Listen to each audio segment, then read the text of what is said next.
¿Qué tal, amigas? Estoy muy feliz de que podamos compartir este espacio juntas.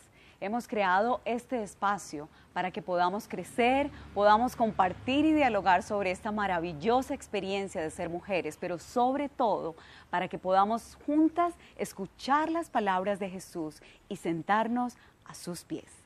Quisiera empezar este tiempo hoy haciéndote dos preguntas. ¿Has experimentado crisis en tu vida?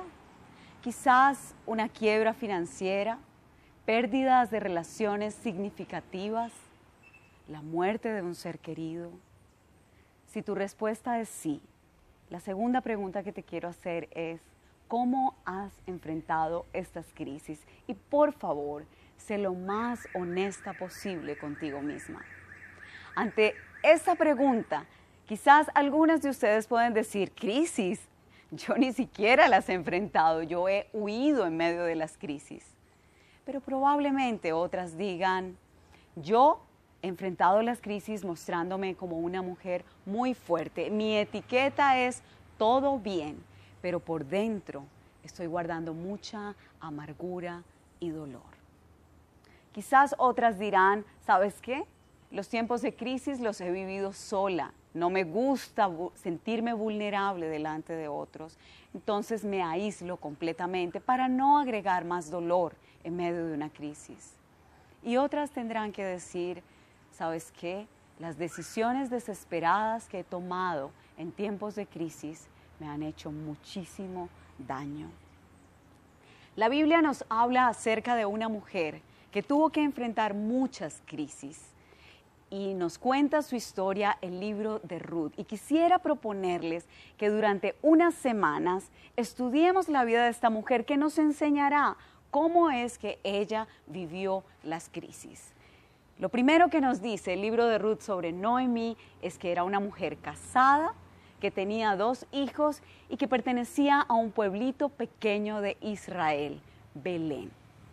El nombre Belén es un nombre muy importante porque su significado es la casa del pan, un lugar de abundancia y un lugar de fertilidad. Pero el libro de Ruth nos dice que en ese tiempo hubo hambre en la casa del pan. ¿Y no les parece tan irónico que el hambre llega al lugar donde hay comida? Que el hambre llega al lugar de la abundancia. Y lo que nos registra este libro de Ruth en sus primeros versículos es que la decisión desesperada que toma el esposo de Noemí es que se va a la tierra de Moab, una tierra de enemigos. ¿Quién se iría en medio de una crisis a la casa de su enemigo?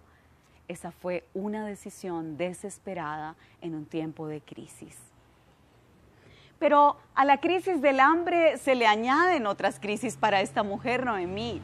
La crisis de tener que abandonar su casa, la crisis de tener que abandonar su país, a los suyos y enfrentar todos los desafíos que un extranjero tiene que enfrentar cuando está en tierra extraña.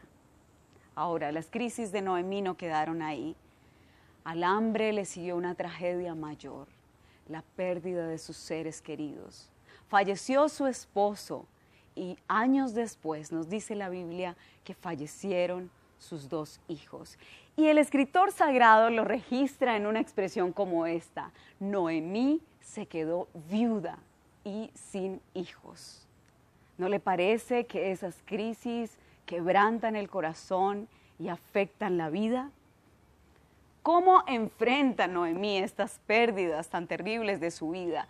Y el escritor de Ruth en el verso 6 nos cuenta y nos abre la ventana a un panorama de la gracia para la vida de Ruth. Escuchen lo que dice. Y Noemí regresó de la tierra de Moab con sus 2 nueras, porque allí se enteró de que el Señor había acudido en la ayuda de su pueblo para proveerles pan.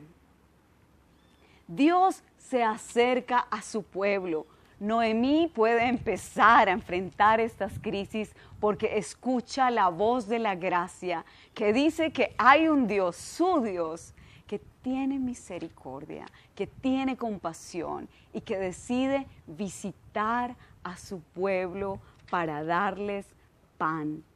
Y Noemí quiere regresar a donde está su Dios, a donde está su Señor.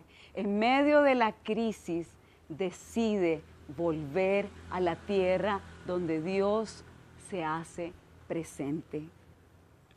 Las crisis, queridas mujeres, son tiempos de escasez, son tiempos de muchísima hambre. Y yo te pregunto, ¿qué has hecho entonces en los tiempos de crisis? ¿Qué vas a hacer si estás en este momento viviendo crisis? La mayor tentación puede ser huir, o irte a otros lugares y personas que te pueden hacer más daño. O escuchas la palabra de gracia de tu Señor, que te dice que Dios ha visitado a su pueblo para darles pan. El Evangelio de Juan nos habla de Jesús cuando se presenta ante la multitud y dice: yo soy el pan que descendió del cielo. Dios ha visitado a través de su Hijo Jesucristo para darte pan en los tiempos de crisis y en los tiempos de hambre. Tienes una persona a donde hoy tú puedes correr para ser saciada, para pedir la ayuda y la compasión. Y esa persona es Cristo Jesús, el pan de vida. Toma un momento para orar y correr hacia Cristo. No corras hacia otras cosas ni personas. Corre al pan de vida. Nos veremos la próxima semana para que juntas sigamos estudiando este libro de Ruth, para que podamos escuchar las palabras de Jesús y sentarnos a sus pies.